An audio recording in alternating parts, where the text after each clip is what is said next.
Hello बच्चों, क्या हाल चाल। माई सेल्फ शहजाद नवाज़ और मैं आपको पढ़ा रहा हूँ 12th क्लास NCERT की फ़िज़िक्स। ठीक है, जिसका चैप्टर नंबर 3 कंप्लीट हो ही गया लगभग। उसके कुछ न्यूमेरिकल्स रह गए हैं, वो आज हम इस वीडियो में कंप्लीट करेंगे।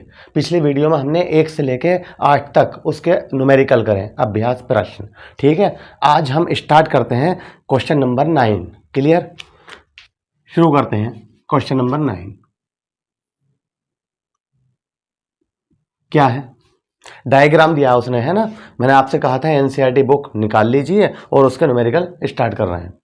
चित्र में दर्शाए नेटवर्क की प्रत्येक शाखा में प्रवाहित धारा ज्ञात कीजिए। क्या कह दिया उसने, चित्र में दर्शाए नेटवर्क की प्रत्येक शाखा में प्रवाहित धारा ज्ञात कीजिए, ये कहा उसने। तो अब क्या करने वाले हैं हम, जब डायग्राम दिया है तो वो बना लो भाई। पहले ऐसे दिया भाई,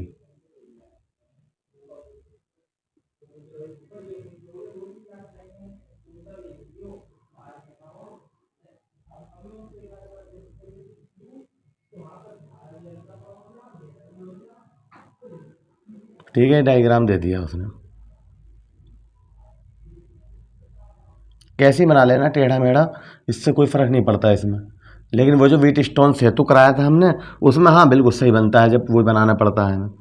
जो जो दिया है वही वो यहाँ लिख रहा हूँ।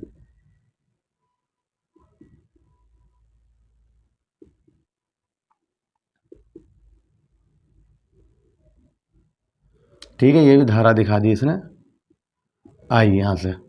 इसमें से धारा कितनी निकली होगी, आई। ऐसे जा रही है, ठीक है, ऐसे तो आई होगी ऐसे।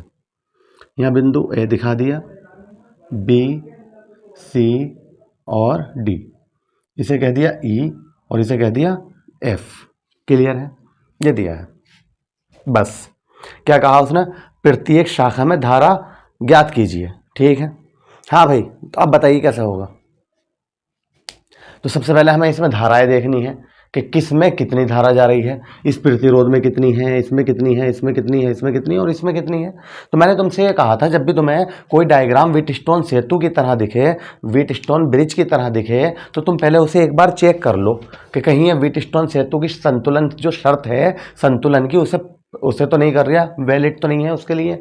अगर व्हीटस्टोन सेतु की शर्त जो है वो इसमें, ठीक है, वैलिड है, तो फिर इस वाले में धारा नहीं बहेगी। ये जो 5 ओम का प्रतिरोध है, इसमें धारा नहीं बहेगी। याद है वाली बात, व्हीटस्टोन सेतु। ठीक है, तो हमने उसमें क्या बताया था, व्हीटस्टोन सेतु में बीच में धारा नहीं बहती। लेकिन कब नहीं बहती, जब P/Q = R/S होता है। याद आ गया, ठीक है। तो अगर आपने वो वीडियो नहीं देखी, इसी चैप्टर में हमने बना चुके हैं वीडियो, व्हीटस्टोन सेतु, विभव मापी, किरचॉफ का नियम, ये सब पढ़ चुके हैं। तो ठीक है, वो ज़रूर देखें आप। तो P/Q मतलब 10/5 बराबर R/S मतलब 5/10। ये तो होता है फॉर्मूला। तो देखो 5 से काट रहे हैं, 5 दूनी 10, 5 का 5 दूनी 10। इधर 2 आया है, इधर 1/2, तो बराबर है ये बराबर नहीं है। जब बराबर नहीं है तो इसमें भी धारा प्रवाहित होगी। क्लियर होगी बात, समझ में आ गया। क्या कहते हैं हम, अगर P/Q इन दोनों का अनुपात, इसका और इसका अनुपात, इन दोनों के अनुपात के बराबर हो जाता है, तो हम क्या कहेंगे, इस वाले में धारा नहीं बहेगी, चाहे कितने ओम का प्रतिरोध हो, कुछ भी हो यहाँ पे लगा हुआ। ठीक, लेकिन यहाँ पे ऐसा नहीं हुआ, तो इसका मतलब ये क्लियर हो गया कि इसमें भी धारा बहेगी। क्लियर, समझ में आ गया। बस आपसे इतना कहना है, अगर आपने मेरा चैनल अभी तक सब्सक्राइब नहीं किया है तो प्लीज़ सब्सक्राइब कर दीजिए और बेल आइकन को भी प्रेस करना ना भूलें। ठीक है, जिससे कि आपको टाइम टाइम पर नोटिफिकेशन मिलती रहे। ठीक है, क्लियर हो गया। अब बात आती है कि अब इनमें करंट मतलब धारा कितनी कितनी है, ये देखना चाह रहे हैं हम। तो देखो भाई, कैसे निकालेंगे हम इसमें। एक बात बताओ, यहाँ से जो करंट निकली वो क्या है, आई, इसने दे दी है। ठीक है, अगर ना भी देता तब भी मान लेना, आई यहाँ तक आ रही है, बताओ। ठीक है, यहाँ आने के बाद कुछ इधर गई होगी, कुछ इधर गई होगी, कुछ इधर गई होगी, कुछ इधर गई होगी। तो जो इसमें गई होगी उसे अगर हम I1 कह दें, क्या कह दें, I1। ठीक है, पहले देख लो बुक में देख लो कि इसमें इन्होंने धारा दी तो नहीं है, आई कभी आई ना दी हो, तो हम इसे भी अपने पास से मान लेंगे। ठीक है,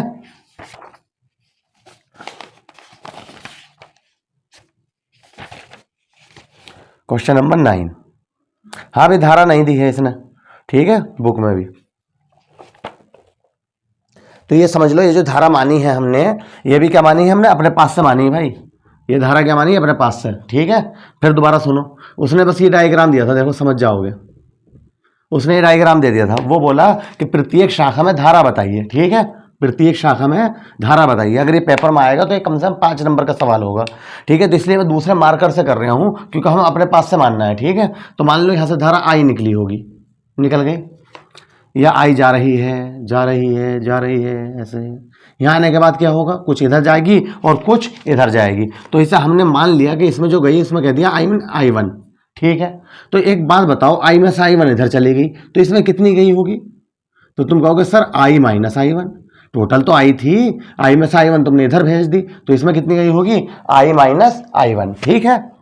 अब ये बताओ, I1 इधर को आई होगी यहाँ तक, यहाँ आने के बाद कुछ इसमें भी गई होगी। अब तो ये क्लियर हो गया कि इसमें धारा प्रवाहित होगी। तो जब इसमें धारा प्रवाहित होगी तो I1 में से इधर को भेज दो I2, क्या भेज दो, I2। तो जब I1 जा रही थी, यहाँ आने के बाद I2 इधर को चली गई, तो इसमें कितनी जाएगी, I1 माइनस I2, बताओ, ठीक है। अब दूसरी बात सुनो, अब मैं पूछूं इसमें कितनी धारा गई, तो देखो I माइनस I1 इधर से आ रही है, I2 इधर से आ रही है, तो दोनों जुड़ जाएंगी। I माइनस I1 में क्या जोड़ दोगे तुम, I2, तो I माइनस I1 और प्लस I2, ठीक है। वहां पे तुम पेपर में बोर्ड के ऐसी एक ही उस पेन से कर लेना चाहे, ये तो मैं तुम्हें समझाने की वजह से दूसरा मार्कर का इस्तेमाल किया है, ठीक है। अब बता दो, ये बात समझ में आ गई? जब हमारा ये काम हो गया, ठीक है, क्लियर है अब, तो अब हम क्या लगा देंगे यहाँ पे, किरचॉफ के नियम। अगर आपने किरचॉफ के नियम की वीडियो नहीं देखी है तो मैं इसी वीडियो में, ठीक है, डिस्क्रिप्शन में लिंक शेयर कर दूंगा, ठीक है। आप किरचॉफ के नियम ज़रूर देखें, क्योंकि किरचॉफ के नियम के बगैर ये सवाल नहीं होगा, ठीक है। और इसी डिस्क्रिप्शन में हम क्या डालेंगे, इससे पहले के 1 से लेकर 8 तक जो हमने पिछली वीडियो में सवाल कराए हैं वो भी इसमें शेयर करेंगे, ठीक है, जिससे कि आप उस सब पे पहुँच सको आसानी से, ठीक है। शुरू करते हैं। अब क्या कहना है हमें, क्या दिमाग में बैठा हुआ, हमारे दिमाग में बैठा है कि उसने कहा प्रत्येक शाखा में धारा बताओ, ए बी में धारा बताओ। तो ए बी में धारा तभी तो बताएंगे हम जब हमें I1 पता होगा, जो I1 है वही हम कह देंगे ए बी में धारा। फिर हम कहेंगे बी सी में बताओ, तो I1 में से I2, अगर हमें I2 पता होगा तभी तो बता पाएंगे हम कि I1 में से I2 घटा दो। हम कहेंगे बी डी में बताओ, तो I2 की वैल्यू, ए डी में बताओ, I1 minus I minus I1, ठीक है। डी सी में बताओ, तो इन सब की वैल्यू लगाएंगे, कैलकुलेशन कर लेंगे, आंसर आ जाएगा। क्लियर हो गई बात? 5 नंबर का सवाल है, एनसीईआरटी का है, तो इंपॉर्टेंट तो है ही भैया। शुरू करते हैं। तो हमारे पास कितने 5 हो गए, एक तो ये हो गया, एक ये हो गया, 2 हो गए, है ना। तो फिर तीसरे का भी इस्तेमाल करेंगे, तो वो देख लेंगे नीचे वाला कैसे लेना है। क्लियर? तो इस वाले 5 की बात कर रहे हैं हम, ठीक है। क्या कह रहे हैं, कौन सा क्वेश्चन है, 9 है, डाल देता हूँ। 5 ए बी डी ए से, और किसका नियम लगा रहे हैं हम, किरचॉफ के वोल्टा नियम से। किरचॉफ का वोल्टा नियम, दूसरा नियम का नाम क्या है, वोल्टता नियम, है ना। लूप का नियम भी कहते हैं, लूप का नियम भी लिख सकते हो यहाँ पे। क्लियर है? अब बताओ क्या करूं। तो मैंने तुमसे बताया था किरचॉफ का जो वोल्टा नियम है वो क्या होता है, ये तो होता है sigma i r is equal to sigma e, ठीक है। Summation i r is equal to summation e, ठीक है। आई ले लो और उसके संगत प्रतिरोध ले लो, ठीक है। लेकिन ये चलते कैसे हैं, जब हम धारा की दिशा में चलते हैं तो ये प्लस प्लस लेते हैं, और अगर आमने सामने आ जाती हैं धाराएं, ठीक है, ऐसे करके तो हम क्या ले लेते हैं, माइनस माइनस ले लेते हैं, ठीक है। तो शुरू करते हैं। इस पाश में बताओ अब कैसे कैसे धाराएं आ रही हैं। तो पहले तो ये बताया करो, जैसे हम इस पाश की बात कर रहे हैं, ए बी डी ए में, तो इसमें कितने प्रतिरोध हैं, तुम कहोगे एक ही हैगा, एक ही हैगा, एक ही हैगा। धाराएं कितनी कितनी है, तुम कहोगे इसमें ये वाली है, इसमें ये वाली और इसमें ये वाली। क्लियर है? तो अब शुरू करते हैं। तो जहां पे धारा की दिशा सेम होगी उन्हें प्लस ले लो, और जहां पे आमने सामने आ जाए उन्हें माइनस ले लो, ठीक है। तो देखो ऐसे जा रही धारा, एरो देखो, एरो, इसका मतलब ये हो रही है तो सेम है। लेकिन जब हम ये इसे देखें अगर हम, तो एक एरो इधर को आ रहा है, तो आमने सामने आ रही है नहीं, ये बताओ इनके नुक। और जैसे आमने सामने आ रही है इसका मतलब इसे क्या ले लेंगे हम, माइनस। क्लियर हो गई बात? क्या कह रहे थे हम, जब धारा की दिशा सेम हो जहाँ पे उन्हें प्लस प्लस ले लो, और जहाँ पे आमने सामने आ जाए उसे माइनस ले लो। तो क्या करेंगे हम, कितना ओम का प्रतिरोध है, 10, धारा कितनी है I1, ठीक है, प्लस कितने ओम का प्रतिरोध है 5, धारा कितनी है I2, माइनस कितने ओम का प्रतिरोध है 5, धारा कितनी है I माइनस I1, माइनस क्यों लिया, समझ में आ गया, एरो का निशान आमने सामने आ गया। ठीक है, इससे पहले भी मैं एग्जाम्पल भी करा चुका हूँ इस चैप्टर के। ठीक है, एग्जाम्पल भी जरूर करना, एनसीईआरटी के इंपॉर्टेंट होते हैं एग्जाम्पल। ठीक है, उसमें भी हमने कराया है। अब ये बताओ, इस पाश में विद्युत वाहक बल लगा हुआ है कोई, जैसे यहाँ पे बैटरी लगी हुई यहाँ पे है, नहीं है, तो इसका मतलब इसे यहाँ के ले लेंगे 0। ये जो हमने बैटरी बनाई है, देखना डायग्राम में कितने वोल्ट की है, ये 10 वोल्ट की बैटरी है। कितने वोल्ट की है, 10 वोल्ट की। ठीक है, या दिया है उसने, हमने ना अपने पास से ना लिखा है। अब बताओ इसे सोल्व कराओ, तो मैं सोल्व करने में ये कहता हूँ क्या पहले I1 लिख लिया करो, फिर I2, फिर I देख लो अब I है तो। ठीक है, तो I1 बताइए। अब 10 I1 तो ये हैगा, माइनस 5 के अंदर उड़ा कर दो, देखो माइनस माइनस प्लस 5 I1 ये और 10 ये, कितना हो गया 15। क्लियर। अब I2 बता दो, तो 5 I2 ये और कहीं है नहीं, तो प्लस 5 I2। फिर I बता दो, तो माइनस 5 के अंदर गुणा होगी तो माइनस का 5I बराबर 0। यहाँ तक बताओ।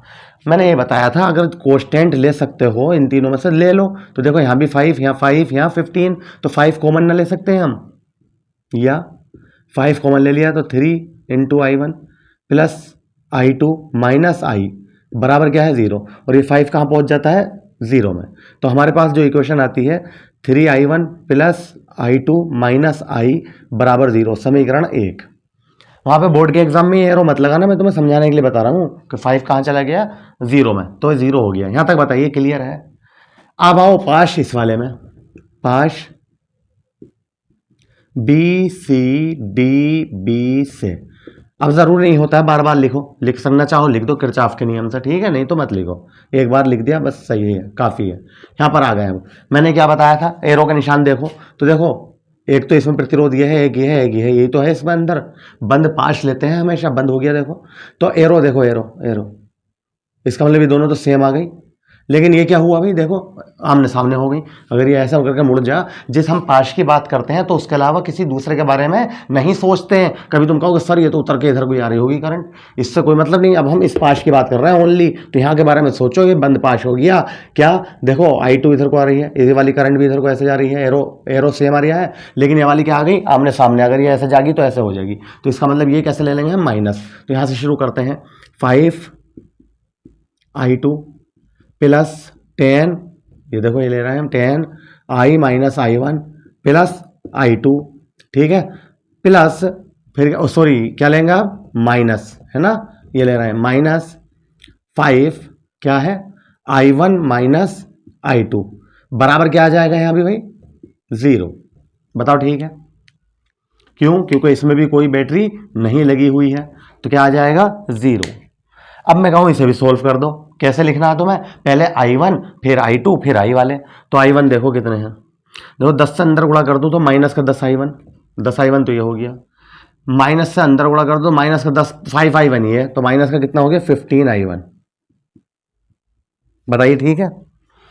अब आ जाओ I2, तो 5 I2 तो ये हैगा, 10 से अंदर मल्टीप्लाई कर दो तो 10 I2 ये हो जाएगा, कितना हो जाएगा 15, और माइनस माइनस प्लस 5 ये हो जाएगा, कितना हो गया 20।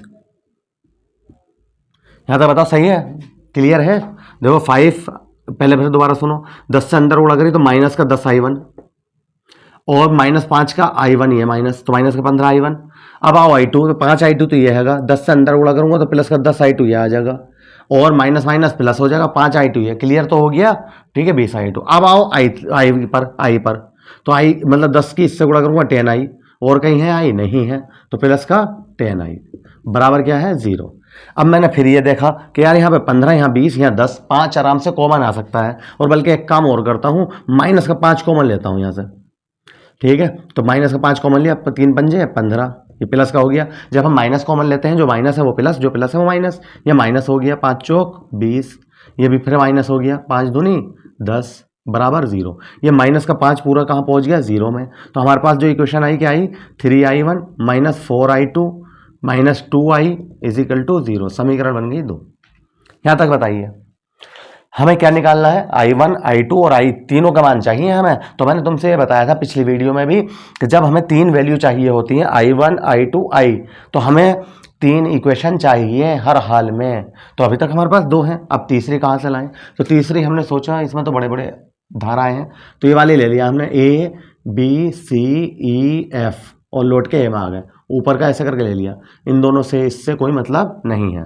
तो कौन सा पार्ट ले लिया हमने, part A B C E F A से, A B C E F A से, क्लियर है।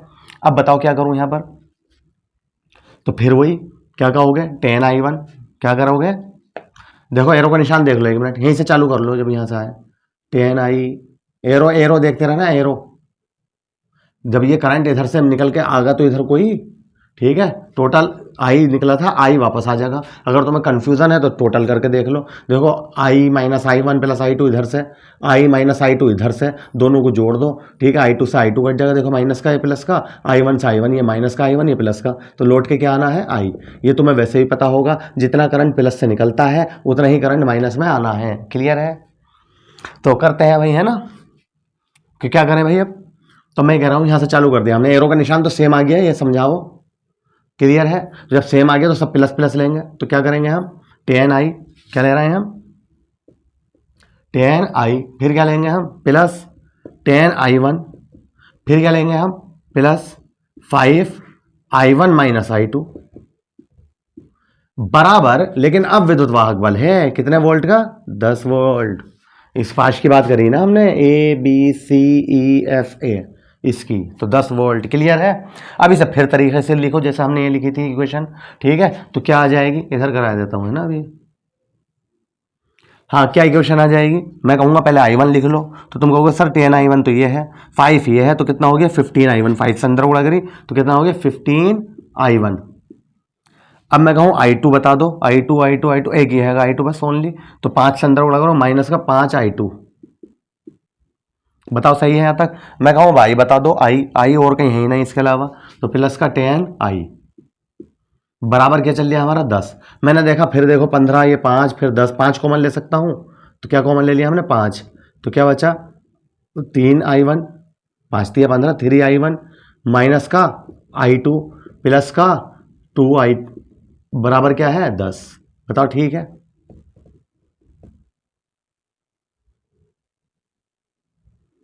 पांच से इसे काटेंगे अभी, अभी जीरो थोड़ी ना है, तो 5 दूनी 10, तो हमारी इक्वेशन क्या बनी, 3 आई one minus I two plus 2 आई बराबर 2, समीकरण बन गई 3।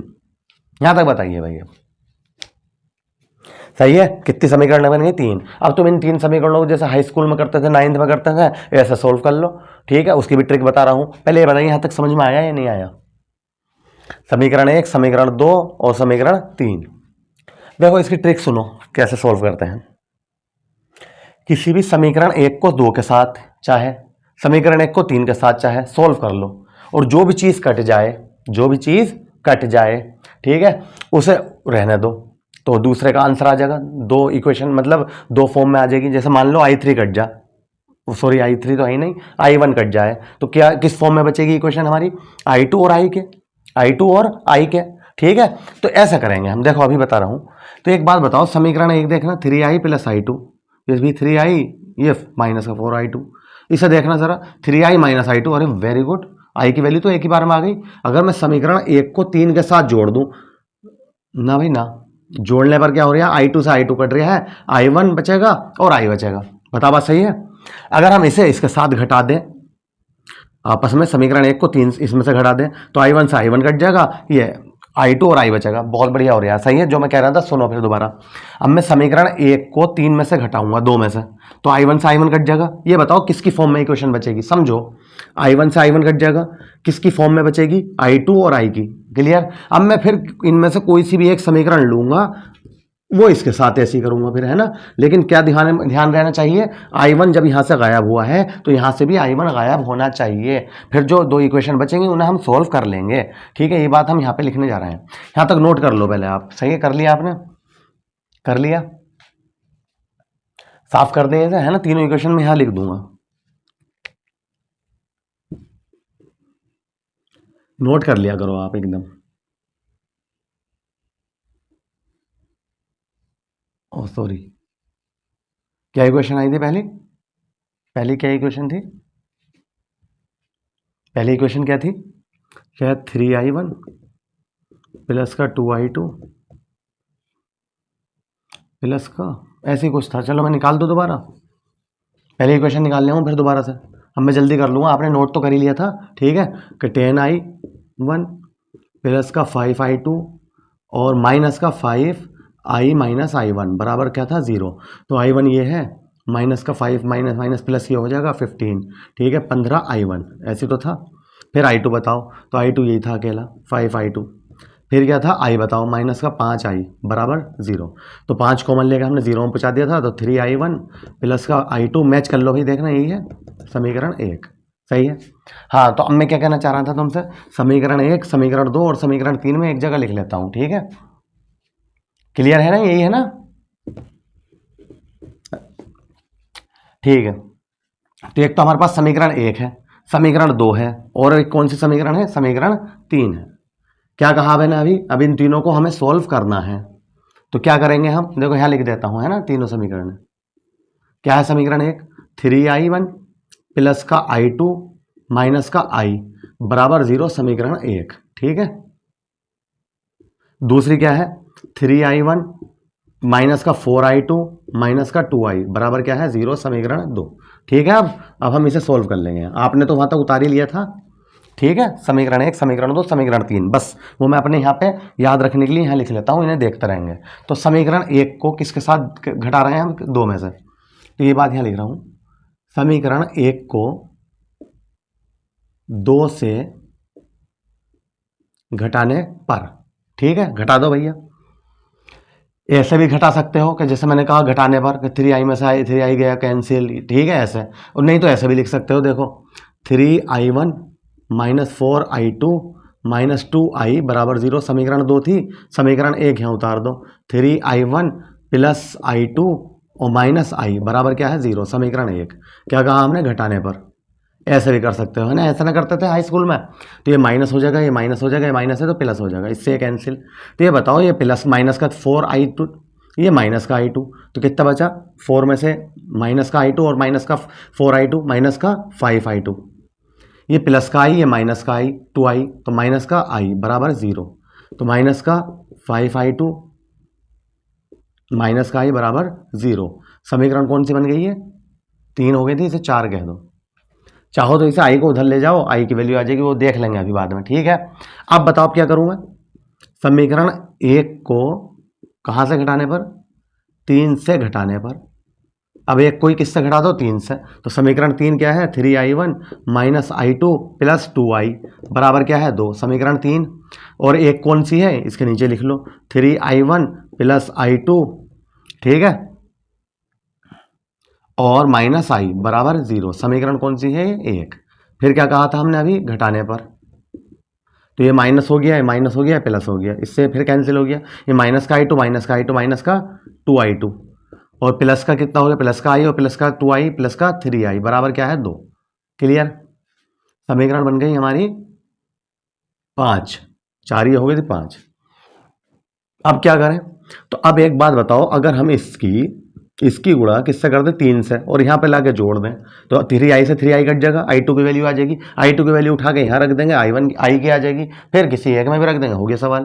तो क्या कह रहे हैं हम, समीकरण, देखो यहीं लिख रहा हूँ मैं, समझ जाना, किससे गुणा कर रहा हूँ मैं, 3 से, ठीक है। ऐसे भी लिख सकते हो तुम, जरूरी नहीं होता लिखा जाए, 3 से गुणा कर रहे हैं, 3 पंजे 15i2 माइनस 3i बराबर क्या है 0, क्योंकि 3 से 0 की गुणा करेंगे तब भी 0 ही आएगा। जब भी हम गुणा करते हैं, कुछ भी करते हैं, तो समीकरण बदल जाती हैं, 4 थी तो अब ये 5 की हो चुकी थी, तो अब इसे छठा करना पड़ा। और क्या लिख रहे हैं हम, जोड़ने पर, तो जैसे जोड़ा हमने, माइनस का 3i प्लस का कट गया, तो ये माइनस का 15i2 माइनस का 2i2 माइनस का कितना आ गया 17i2 बराबर क्या है 2। क्लियर, तो i2 की वैल्यू क्या आ गई, माइनस का 2/17, i2 की वैल्यू क्या आ गई, माइनस का 2/17। ये i2 की वैल्यू उठाओ, यहाँ लगा दो समीकरण 4 में, i2 का मान समीकरण 4 में रखने पर, रखो भैया, तो माइनस का 5 इंटू i2 की वैल्यू क्या है, माइनस का 2/17 माइनस i बराबर क्या है 0, तो माइनस माइनस प्लस, 5 दूनी 10, 10/17 बराबर क्या हो जाएगा i, माइनस का i इधर जाकर प्लस का ना i हो गया, तो i बराबर आ गया हमारा 10/17। I2 बराबर ये आ गया, ये आ गया, I2 और I की वैल्यू किसी भी एक समीकरण में रख दो, इसमें रख दो, इसमें रख दो, इसमें रख दो, तो I की वैल्यू नहीं आ जाएगी I1 की। ठीक है, तो क्या कह रहे हैं हम, समीकरण 1 में किसकी वैल्यू, I2 व I की का मान रखने पर, सही है। तो इसमें रख के देख रहे हैं हम, क्या है 3I1 प्लस I2, तो I2 की वैल्यू क्या आई थी अभी, I2 की -2/17। फिर क्या है, देखो यहाँ रख रहा हूँ माइनस आई की वैल्यू क्या आई है 10/17, बराबर क्या है 0। ठीक है, तो 3I1, ये माइनस का 2/17 उधर जाके कैसे हो गया प्लस का 2/17, ये माइनस का 10/17 उधर जाके कैसे प्लस का 10/17, तो 10 और 2 12, 12/17 हो गया। 3I1 बराबर 12/17, 3 चौक 12, तो I1 बराबर क्या आ गया भाई हमारा 4/17। ये I1 की वैल्यू, ये I की वैल्यू और ये I2 की वैल्यू, सबकी वैल्यू आ गई निकल के। ये मैं लिखा हुआ मैं, बताओ कैसा लगा, सवाल नहीं हुआ अभी वैसे। I1 I2 और I की वैल्यू आई है, अब कहाँ रख लेंगे हम, अब बता दोगे डायरेक्ट तुम। ठीक है, क्या कहोगे, वो कहेगा प्रत्येक शाखा में बताइए, तो तुम कहोगे सर ए बी में धारा, तो ए बी में धारा तो I1 है, तो I1 की वैल्यू क्या आई 4/17। ठीक है, ये बता दोगे। फिर क्या करोगे, I1 की वैल्यू क्या आई है 4/17, समझ तो रहे हो, यहाँ लिख देता हूँ, I1 की वैल्यू क्या आ गई है 4/17, बताओ सही है।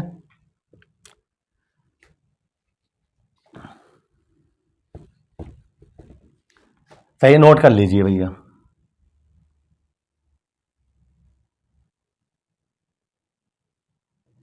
नोट कर लो, जहां तक हमने नोट किया था पहले, समीकरण 1, समीकरण 2, समीकरण 3 आई थी, उन्हीं के आगे से कहां से नोट कर लो, अब समीकरण 1 को 3 से घटाने पर, घटा लिया, ये आ गई।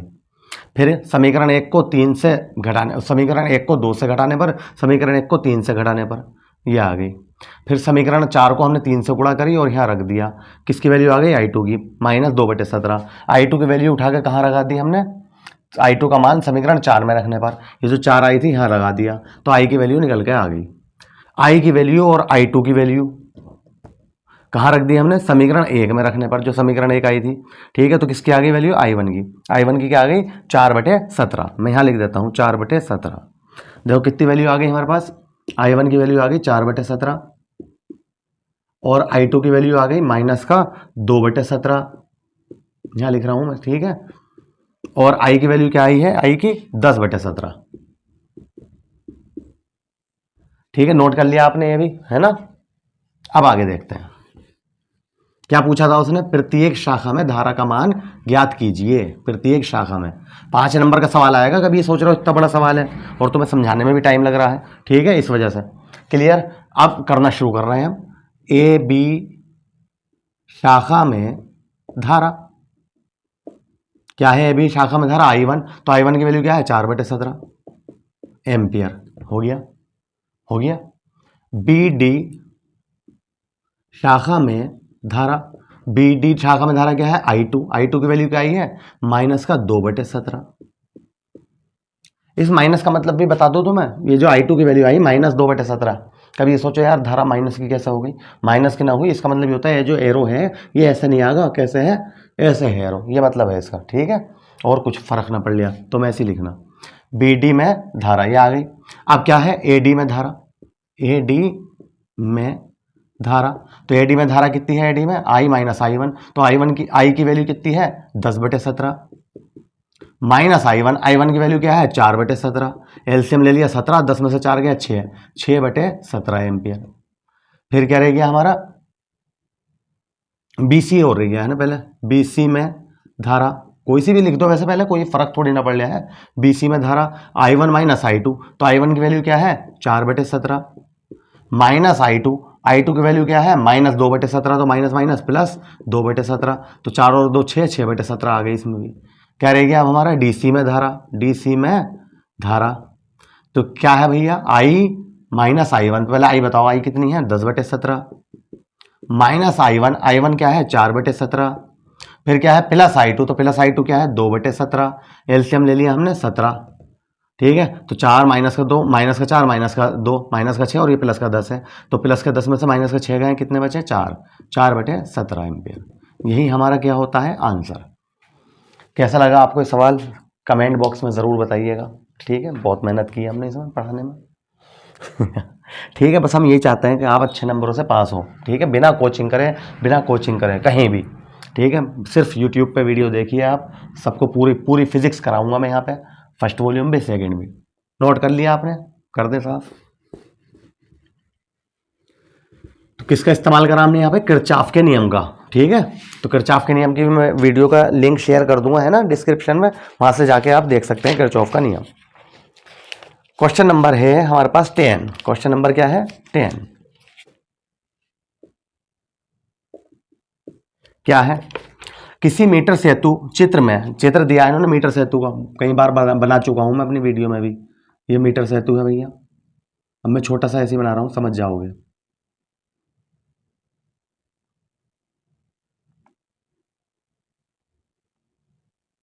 ये है मीटर सेतु, है ना। यहाँ पे तार होता है लगा हुआ। यहाँ पे क्या दे दिया इन्होंने? प्रतिरोध बॉक्स ऐसे दे दिया R। यहाँ पे क्या दे दिया? अज्ञात प्रतिरोध जो होता है S। ये R कह दिया, ये S कह दिया। दिया है उसने इस चित्र में, ठीक है। और यहाँ से लेके यहाँ पे जो लगाया है धारामापी G, इसे यहाँ पे ज्वाइंट कर दिया। इसकी लंबाई को L1 कह दिया और इसे कह दिया 100 माइनस L1। ठीक है, और यहाँ स्केल लगा दिया और इसका रिलेशन किससे कर दिया? बैटरी से कर दिया। और यहाँ पर एक की लगा दी। क्लियर है? ऐसे दिया इन्होंने, इसे कह दिया B और इसे कह दिया D और इसे A और इसे C। वैसे यहाँ पे हम B लिखते हैं, यहाँ पे D लिखते हैं, ठीक है, मगर जैसे दिया मान लो। अब सुनो सवाल क्या है इसका। A सवाल है, B C 3 सवाल दिए हैं, तो ये डायग्राम देखें। किसी मीटर सेतु में चित्र जब प्रतिरोधक S बराबर 12.5, S बराबर क्या है? 12.5 ओम प्राप्त हो तो संतुलन बिंदु सिरे ए से 39.5 सेंटीमीटर लंबाई पर प्राप्त होता है। तो एल बराबर क्या है? 39.5 सेंटीमीटर। ठीक है, आर प्रतिरोध ज्ञात कीजिए। आर प्रतिरोध ज्ञात कीजिए, ये वाला आर पूछा है इसने, तो हमने फॉर्मूला पढ़ाया था, तो मैं आर अपॉन एस बराबर होता है एल अपॉन 100 माइनस एल, इसे याद रख लो बस। तो आर बराबर एस इधर पहुंच जाएगा, एल की वैल्यू कितनी है? 39.5 अपॉन 100 माइनस 39.5 इंटू एस इधर ना पहुंचेगा गुणा में, जब क्रॉस मल्टीप्लाई करेंगे तो। ठीक है, तो एस की वैल्यू कितनी है? 12.5।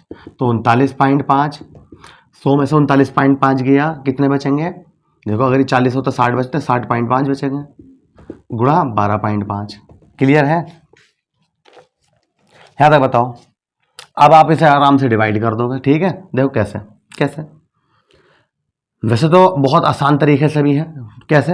अगर मैं तुमसे कहूँ कि 12 मान लो, इसे इसे 60 मान लो। ठीक है, ऊपर से कम कर रहा हूँ, नीचे भी 12 पंजे 60, 5 से इसे काट दो।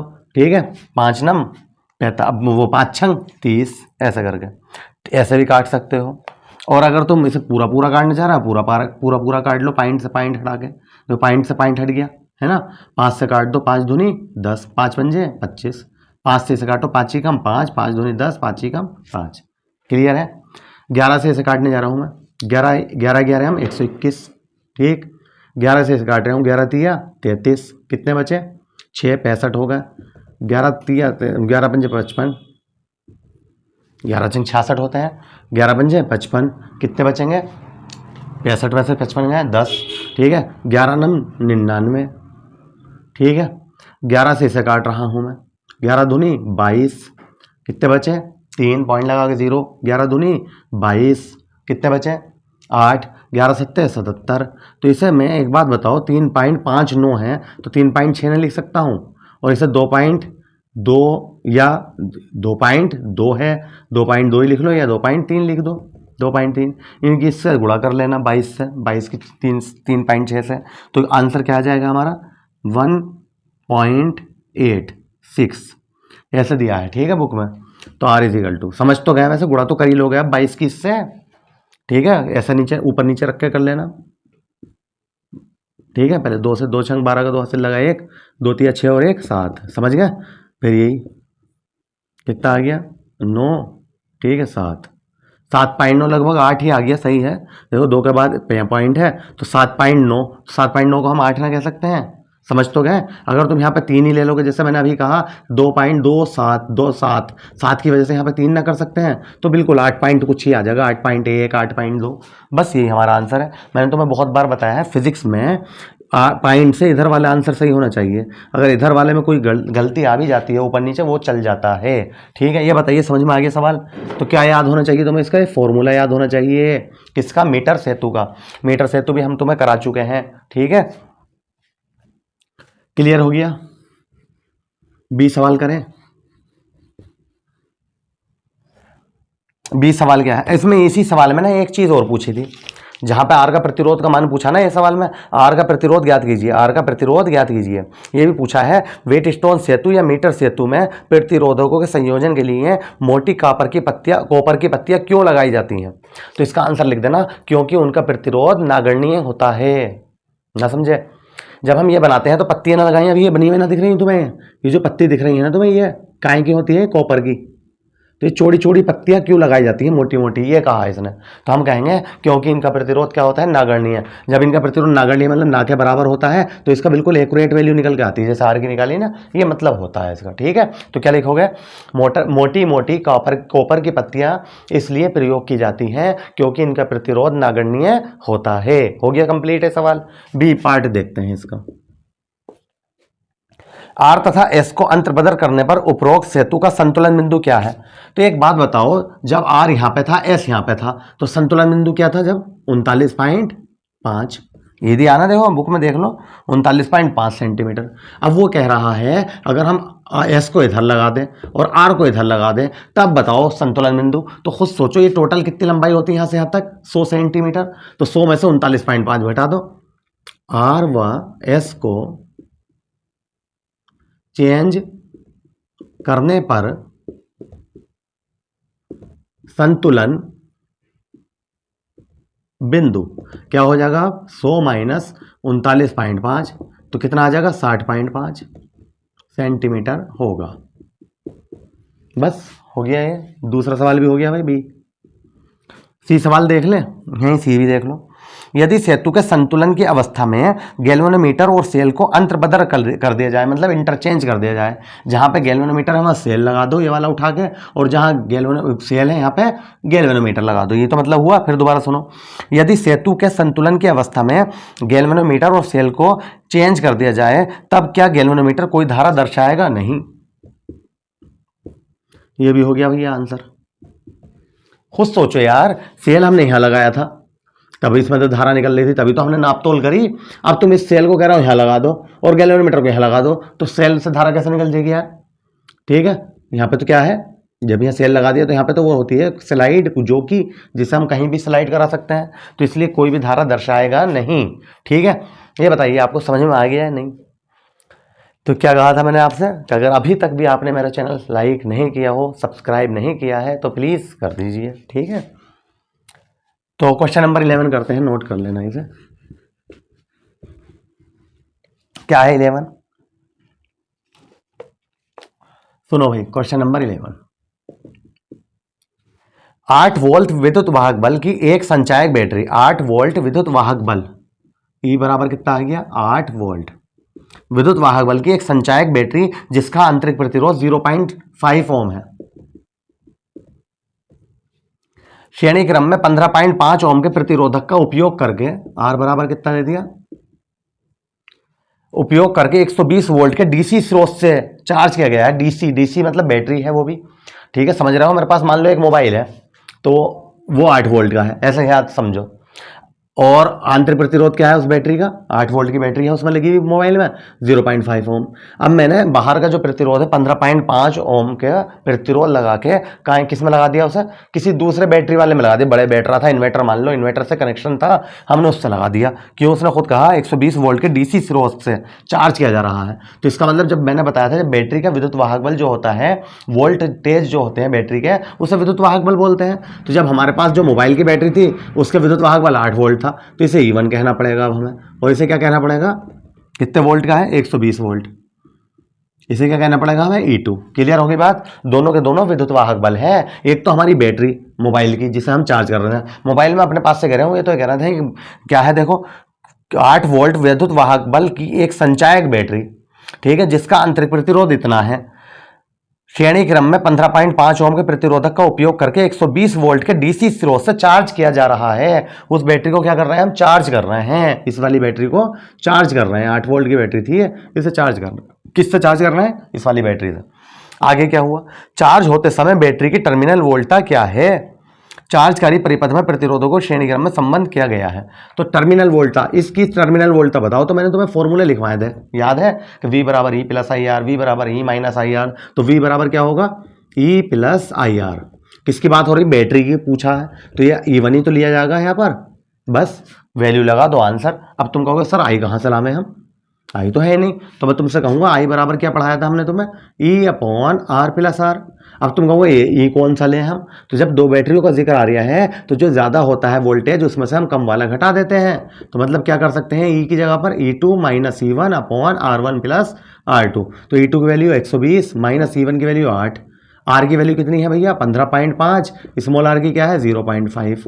तो 120 में से 8 गया, कितने बचे 112। ये 15.5 और 0.5 कितना हो गया 16, 16 सत्ते 112। आई बराबर आ गया 7 एम्पियर। वैल्यू लगा दो भाई, आई E1 की वैल्यू क्या है 8, I1 की क्या है 7, आर की क्या है 0.5।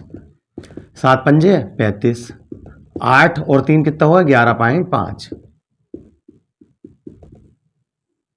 हो गया सवाल। कैसा लगा सवाल आपको, ये प्लस क्यों आया, समझ में आ गई बात। मैंने कहा था जब हम बैटरी को धारा देते हैं तो हम इस वाली बैटरी को धारा दे ही तो रहे हैं, तो इसका मतलब प्लस हो जाएगा। समझ में आ गई बात। तो हमने वोल्टेज निकाल दिया, बैटरी की टर्मिनल वोल्टता, क्लियर हो गई बात, ऐसे निकाली। आई की वैल्यू चूंकि करके हमने साइड में निकाल दी। तो क्वेश्चन नंबर 11 भी हो गया है। 13 सवाल दिए हैं ना इसमें टोटल, तो 11 हो गया, 2 और बचे, वो भी करा देता हूं इसी वीडियो में, ठीक है। फिर हम नेक्स्ट वीडियो में नए चैप्टर के साथ मिलेंगे, ठीक है। नोट कर लिया। 12 देखिए भाई, क्या है 12, 5 वोल्ट श्रेणी क्रम, सॉरी 12 ये है, किसी पोटेंशियोमीटर, पोटेंशियोमीटर मतलब विभव मापी, ठीक है, किसी पोटेंशियोमीटर व्यवस्था में 1.25 वोल्ट विद्युत वाहक बल, E बराबर कितना है 1.25 वोल्ट विद्युत वाहक बल के एक सेल का संतुलन बिंदु तार के 35 सेंटीमीटर लंबाई पर प्राप्त होता है। L बराबर कितना है 35 सेंटीमीटर, ठीक है। यदि इस सेल को किसी अन्य सेल द्वारा प्रतिस्थापित कर दिया जाए तो संतुलन बिंदु 63 सेंटीमीटर पर स्थानांतरित हो जाता है। इसका मतलब इसे L1 कहना पड़ेगा, इसे L2 कितने पे हो जाता है फिर 63 पर। दूसरे सेल का विद्युत वाहक बल क्या है, तो इसे क्या कहना पड़ेगा हमें E1 और इसे E2 कहना पड़ेगा। ये पूछा उसने, बताओ बात तो समझ में आ गई। वो कह रहा है एक विभव मापी है, ठीक, जब हम उसमें 1.25 वोल्ट की विद्युत वाहक बल की बैटरी लगाते हैं तो संतुलन बिंदु कहाँ मिलता है हमें 35 सेंटीमीटर पर। वही स्लाइड कराते हैं हम, जो कि को सही है, तो 35 सेंटीमीटर पर मिल गया। अगर वो कह रहा है इस बैटरी को हटा के कोई दूसरी बैटरी लगा दें हम किसी दूसरे विद्युत वाहक बल की, तो हमें संतुलन बिंदु 63 पर मिलता है। फिर हम हिला रहा है, स्लाइड करा रहा है, कितने पे मिला 63 पे। तो अब ये बता दो, वो जो दूसरी बैटरी लगाई है तुमने, दूसरा सेल लगाया, उसका विद्युत वाहक बल क्या है। तो इसका एक फॉर्मूला होता है, चूंकि वी नो दैट, क्या होता है formula, E1 upon E2 is equal to L1 upon L2।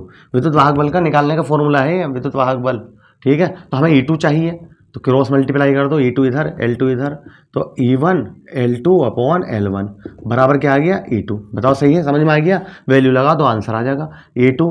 E1 की वैल्यू कितनी है भैया 1.25, L2 की वैल्यू कितनी है 63, L1 की कितनी है 35। बताओ सही है, 7 पंजे 35, 7 नाम 63, 5 से इसे काट दो, चाहे ऐसे तो कटेगा, 5 दूनी 10, 5 पंजे 25। तो E2 बराबर कितना आ गया 25 नमा 225, 2 के बाद पॉइंट है। इसका मतलब तुमने इतने वोल्ट की बैटरी लगा दी, 2.25 वोल्ट की बैटरी लगा दी है। अब तो संतुलन बिंदु 63 पर मिल रहा है। क्लियर हो गई बात। ये फॉर्मूला याद रख लेना, जब भी विद्युत वाहक बलों की तुलना करवाए, ठीक है, ये लंबाइयों का अनुपात दे, कैसे भी करें, तो ये वाला फॉर्मूला लगा देना। किसके लिए इस्तेमाल करते हैं हम, विभव मापी के लिए, ठीक है। 12 क्वेश्चन हो गए। लास्ट क्वेश्चन देखते हैं इस एक्सरसाइज का, इस अभ्यास का। तुम्हारी कितना, कौन सा लास्ट क्वेश्चन है, लास्ट क्वेश्चन नंबर 13, अच्छा क्वेश्चन है ये भी। किसी तांबे के चालक में मुक्त इलेक्ट्रॉनों की संख्या घनत्व, उदाहरण 3.1 में 8.5 गुणा 10 की घात 28 मीटर की पावर -3 है ये। अगर तुम्हारी बुक में मीटर की पावर 3 लिख दिया हो तो माइनस कर देना, ठीक है। तो n बराबर होता है ये 8.5 इंटू 10 की पावर 28 मीटर की पावर -3, या प्रति मीटर की क्यों कहते हैं, ठीक है। आकलित किया गया है 3 मीटर लंबे तार, L बराबर कितना दे दिया, 3 मीटर लंबे तार में के एक सिरे से दूसरे सिरे तक अपवाह करने में इलेक्ट्रॉन कितना समय लेता है। तार के अनुप्रस्थ काट 2 गुणा 10 की घात -6 मीटर स्क्वायर है, तो क्षेत्रफल ही तो हो गया है, ठीक है। और इसमें 3 एम्पियर की धारा प्रवाहित हो रही है, आई तो हो गया ये। अब क्या पूछा उसने, टाइम पूछ लिया। अब हमने सोचा यार लंबाई दी है, टाइम पूछा है, जितना लंबा तार होगा देखो ऐसा है, तो इलेक्ट्रॉन इधर से इधर कोई तो जाएंगे, तो इसका मतलब कितनी दूरी तय करी उन्होंने, इतनी लंबाई, जो इसकी लंबाई दी है 3। टाइम पूछा है, तो अगर हमें काश उनकी चाल पता चल जा, और इलेक्ट्रॉनों की चाल को क्या बोलते हैं हम, वीडी, अनुगमन वेग। तो फॉर्मूला क्या पढ़ के आए हम बचपन से, चाल बराबर दूरी बटे समय, उससे निकाल लेंगे। चाल बराबर दूरी बटे समय, तो समय बराबर क्या हो जाएगा, दूरी बटे चाल। चूंकि वी नो देट, हम जानते हैं कि, क्या जानते हैं हम, चाल बराबर दूरी बटे समय। समझ में आ गई बात। तो समय को मैं इधर ले गया, चाल को इधर ले गया, तो दूरी क्या है, जो तार की लंबाई है वही तो दूरी है। इलेक्ट्रॉन यहां से चलना शुरू करा और यहां पे पहुंच गया, तो कितनी दूरी तय करी उसने, ये L 3 मीटर है ना, L ही तो है, L बराबर 3 मीटर। अब मैं बोला कि यहाँ से यहाँ तक पहुँचने में उसे कितना टाइम लग गया ये बता दो, तो तुम बोले सर हमें अगर वीडी पता चल जाए हमारा काम हो जाएगा, ठीक है। वीडी यहाँ लगाएंगे, एल की वैल्यू लगाएंगे, आंसर आ जाएगा, क्लियर। अब तुम कहो वीडी कहाँ से लाऊं, तो मैंने तुम्हें एक फॉर्मूला याद करवाया था, आई बराबर NEA/VD, या वीडी बराबर क्या हो जाएगा, I/NEA, ठीक है। NEA कहाँ पहुंच जाएगा, आई गया, मोस्ट इंपॉर्टेंट फॉर्मूला था, इससे ही ओम का नियम प्रूफ करा था हमने। तो T = L/VD की जगह पर क्या आ जाएगा, I/NEA, तो T बराबर आ जाएगा, NEA ऊपर पहुंच जाएगा, LNEA/I, सबकी वैल्यू लगा दो, ठीक है। इधर करा देता हूं देखो, तो T = L की वैल्यू कितनी है 3 मीटर, N की वैल्यू कितनी दी है 8.5 गुणा 10 की घात 28, ई की वैल्यू क्या होती है, इलेक्ट्रॉन का आवेश कितना होता है 1.6 गुणा 10 की घात -19, ए की वैल्यू क्या है 2 गुणा 10 की घात -6, मतलब सही है। अपॉन में क्या है, आई की वैल्यू कितनी है 3 एम्पियर, तो 3 से 3 कैंसिल, इनके आपस में गुणा कर लो, आंसर आ गया, ठीक है। करते हैं भैया, पहले 2 की इससे कर दो, 2 पंजे 10 हासिल लगा 1, 2 अट्ठे 16 और 1 17, 1 के बाद पॉइंट है ये लगा दो। अब गुणा में क्या बचा 1.6, आओ पावर पे, तो पावर देखो माइनस का 19, माइनस का 6, माइनस का 25 हो गया, ये प्लस का 28, तो प्लस के कितने बचे 3, 16 की गुणा 17 से कर लो, 17 ही तो पढ़ा जाएगा क्योंकि पॉइंट लगा हुआ है, तो 16 सत्ते 112 हासिल लगा 11, 16 कम 16, 16 और 11 कितने होगा 27, 1 के बाद पॉइंट है, 10 की घात क्या आया 3, क्या है टी की वैल्यू क्या होगी सेकंड, चाहे यहीं छोड़ दो या पॉइंट इधर ले जाओगे, 2.72 गुणा 10 के हाथ कितना हो जाएगा 4, ठीक है। क्या हो जाएगा, या अगर चाहते हो लिखना 2.7 गुणा 10 के हाथ 4 सेकेंड, बस लिखो या मत लिखो, 2 पॉइंट के बाद 2 बार है, 2 लिखो या मत लिखो, तो ये हमारा क्या हो गया आंसर। इसका मतलब तार के एक सिरे से दूसरे सिरे तक जाने में इलेक्ट्रॉनों को कितना टाइम लगेगा। इसी के साथ ये हमारा चैप्टर पूरी तरह कंप्लीट होता है। थ्योरी कराई थी हमने इसकी 5 पार्ट में थ्योरी कराई थी, 5 पार्ट वीडियो के, ठीक है। उसके बाद 2 पार्ट में हमने एग्जाम्पल कराए थे, और 3 पार्ट में देख लेना आप वीडियो, है ना। और इसके बाद ये जो अभ्यास प्रश्न है इसकी, ये कराई हमने 2 वीडियो में। कल जो हमने वीडियो अपलोड की थी उसमें कराए थे हमने 1 से लेकर 9 तक क्वेश्चंस, आज हमने 10 से लेकर कहाँ तक करा दिए 13 तक। इसी के साथ ये चैप्टर कंप्लीट हुआ। नेक्स्ट चैप्टर में नेक्स्ट वीडियो में मिलेंगे हम नेक्स्ट चैप्टर को लेकर आके, ठीक है। जब तक आपने अगर अभी तक मेरा चैनल सब्सक्राइब नहीं किया है तो प्लीज़ ज़रूर कर दीजिए, ठीक है। फिर मुलाकात होगी आपसे, थैंक यू।